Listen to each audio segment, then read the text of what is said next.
Hey folks, this is Vince with Dad's Gaming Addiction, and today we're at Game Masters in Westview, Pittsburgh, and today we're going to unbox Dice Hunters of Therion. By the way, Phil has a bunch of used games that can be played. If you come on in and sit at his tables and pay the fee, you'll be able to play these games all day long, try them out before you buy them. Anyway, Dice Hunters of Therion is a game I haven't played yet, but we're going to take a quick look at the different components and see what the game is all about. So if you turn your attention to the table, so what we have here is a box full of dice.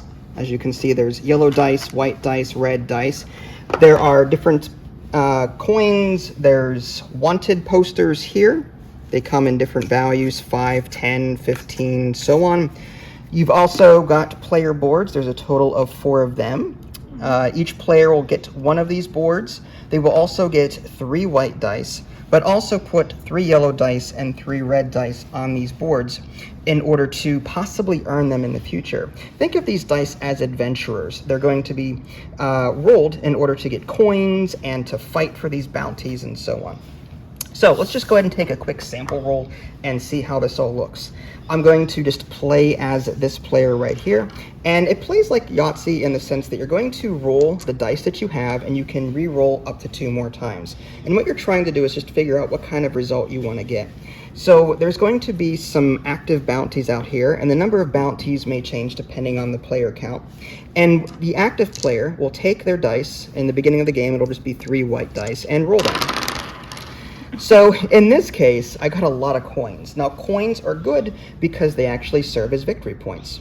And if you decide to stop now and you have no sword faces on your dice, you get double the value. So if I were to stop the roll right now, I would get 6 victory points. That's it. Nice and easy. Because there are no swords being shown, and these victory points will help you win the game. Now let's say I didn't roll that, and let's say I rolled something completely different. Let's say I rolled 2 swords, there's a yellow die there, and I guess this is good. Alright, so let's say after maybe a couple of re-rolls, I ended up with something like this.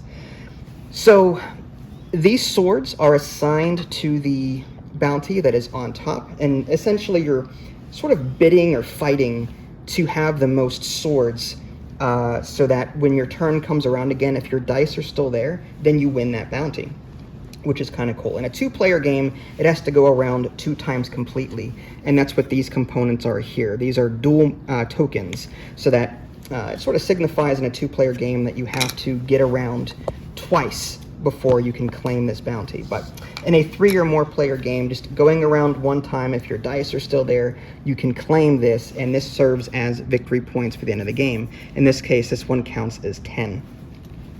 So let's just say I had rolled this one here, the 2 swords, and I would just put the swords next to that bounty saying, okay, I'm fighting for this. If anyone can outbid me in the future, then I would lose those dice and they would come back to me. And at the end of this round, I would get 1 coin as a victory point and also a yellow die. Okay, and I can roll that in the future. These yellow dice have almost the same iconography on them. There's swords. There's a red die, however, and that lets you pick up a new red die to be rolled. So there's kind of like engine building in this game. However, these red and yellow dice actually have these X's on them, and if they are rolled, they are lost completely. So there is some risk in rolling yellow and red dice, or at least re-rolling them. Let's say I rolled a red sword and a yellow sword like that, and I'm like, this is a really crappy roll. I could, assuming I still had my re-rolls left, I could pick these up and re-roll them, but then I run the risk of rolling this X, in which case it would come directly back here. It's sort of like the adventurer being killed. So, long story short, you're going to be rolling dice and trying to outbid other players on this bounty. So if I ended my turn like this, I would get 1 coin, 1 yellow die, and then I would have 3 swords here. Other players are going to be then rolling their dice trying to outbid these 3 swords. The next players would have to get 4 or more swords to attach to this bounty in order to outbid me, sort of like in The Price is Right. So if this player were to go and let's say they rolled something as crazy as, say, something like this, 3 swords, 2 swords, that's 7 swords. That's a complete wipe. So these dice would come back to me, and now the other players would have to try and outbid these 7 swords before this player got to take their turn again. And that's essentially what you're doing in this game. You're going to be assigning sword dice to the bounties to try and have the most, so that when the turn comes back to you, your dice are still there. But you can earn points by rolling coins, and you get double coins if you roll no swords, which is kind of nice. But you can also build your engine by rolling yellow dice faces on the white dice, and if you have yellow dice in your pool, if you happen to roll red ones, you can start adding red ones to your repertoire. And that's it.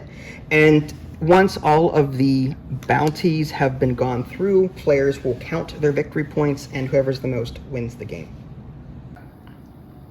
And there you have it. That was a very quick look at Dice Hunters of Therion. I haven't played this yet, but I'm super excited to. Lots of dice rolling, a little bit of strategy, trying to figure out what dice you want to keep, what not to. And it also seems to be a very simple game to boot. If you like what you see here, you can come on down to Game Masters in Westview. He's got a whole demo library available, about 100 or so games, which is pretty impressive. And if you end up liking the game, you can head on over to his retail floor and buy the game there. This is Vince with Dad's Gaming Addiction. Thanks for watching, and I'll catch you all next time.